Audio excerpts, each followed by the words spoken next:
But sometimes the people we welcome into our lives bring more than we bargained for. Today, on our space, Sleepwalker. How my brother's girlfriend turned my home into her spiritual playground. I never thought I'd have to defend my own sleep patterns.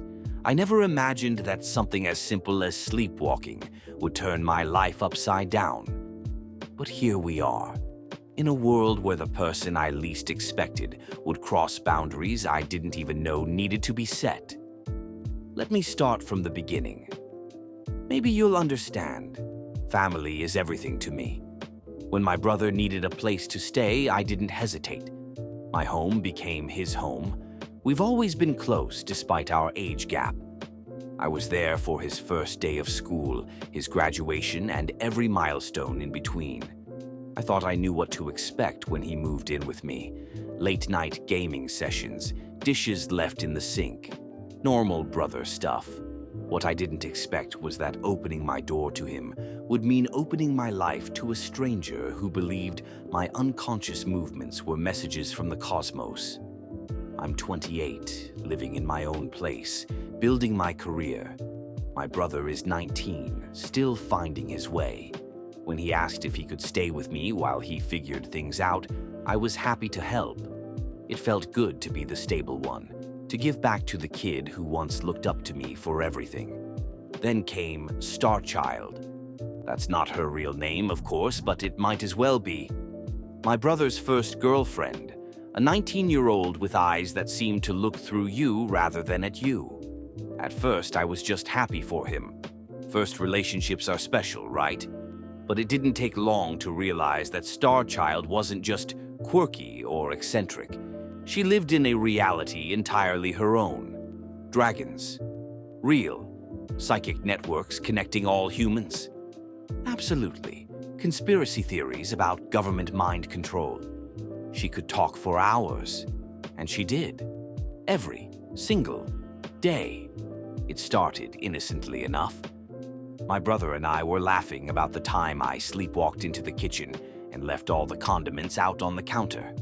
Just a funny story between brothers. But Starchild's eyes lit up like I'd just revealed the location of a hidden temple. "You sleepwalk?" she asked, her voice barely above a whisper. "That's incredible. You know what that means, right?" I didn't, and I didn't want to. "It means you're communicating with them," she continued, leaning forward. "The higher beings. The sleepwalking state is when your consciousness is most receptive to their messages." I laughed it off. Big mistake. Over the next few weeks, Starchild's interest in me, or rather, in my abilities, grew from curious to concerning. She started showing up when my brother wasn't home. She'd ask about my dreams, my childhood, my episodes. Did I remember anything from my sleepwalking? Had I ever seen lights in the sky? Did I ever hear voices? I told her plainly that I sleepwalked because of stress, that it was a common sleep disorder, that there was nothing mystical about it. She just smiled, that knowing smile. That's what they want you to think. My friends thought it was hilarious. My family did too. They'd egg her on, telling her stories about times I predicted things. Remember when OP said it might rain and then it did? They'd laugh, not realizing they were feeding something that was growing beyond control. Then came the night that crossed the line. I was heading to bed when I spotted Starchild on the living room couch, pillow and blanket arranged as if she were settling in for the night. "Why aren't you staying in my brother's room?" I asked, confused. She looked up at me, eyes wide with excitement. "I wanted to catch you sleepwalking so I can talk to you." The words hit me like ice water. She wanted to catch me in my most vulnerable state, to talk to whatever entity she believed was controlling me. Something in me snapped, all the frustration, all the discomfort, all the boundaries crossed. It all came pouring out. "That's not okay," I said, my voice shaking. "That's not normal. That's not happening in my house." She looked hurt, confused. "But we're connected," she insisted. "We're both star children. I just want to help you understand. Get out, I said. Now, tonight. And don't come back. My brother came running at the sound of raised voices. He defended her, of course. Said I was overreacting, said she was just being herself.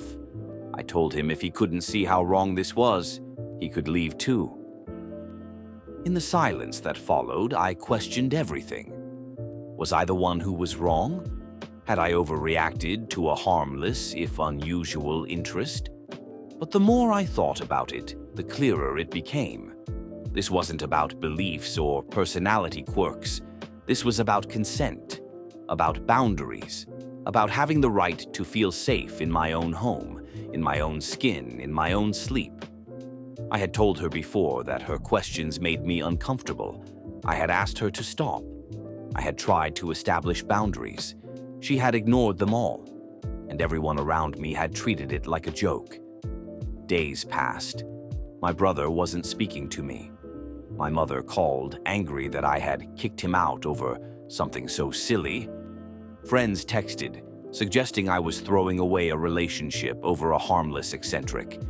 Then came the text from Star Child herself, a paragraph-long apology that somehow still managed to reference our connection and the journey we're meant to take together. I hadn't even given her my number. That was the moment I knew, with absolute certainty, that I had made the right call. It's been weeks now. My brother is staying with our mom, though he's welcome to come back if he can respect my boundaries. Star Child is blocked on every platform I own. Some people still think I overreacted. They say I should have been more patient, more understanding, that she was just being herself. But here's the thing about just being yourself. It's not a free pass to make others uncomfortable. It's not an excuse to ignore boundaries or consent. My home is quiet now, sometimes too quiet. I miss my brother. I miss the easy relationship we used to have. But I don't miss wondering if someone is watching me sleep, waiting for me to enter a vulnerable state so they can satisfy their curiosity. I used to think that family meant accepting people as they are, no matter what. That love meant tolerance without limits. But now I know better. Love, real love, includes boundaries. It includes respect. It includes the understanding that sometimes the kindest thing you can do for someone is to say no. Am I wrong for standing my ground? For prioritizing my comfort and safety in my own home? What do you think? Have you ever had to set hard boundaries with someone close to you? Was it worth it? Let me know your thoughts in the comments. And if you enjoyed this story, don't forget to like, subscribe, and hit that notification bell for more. Until next time, remember that your boundaries matter, and protecting them isn't selfish, it's self-care.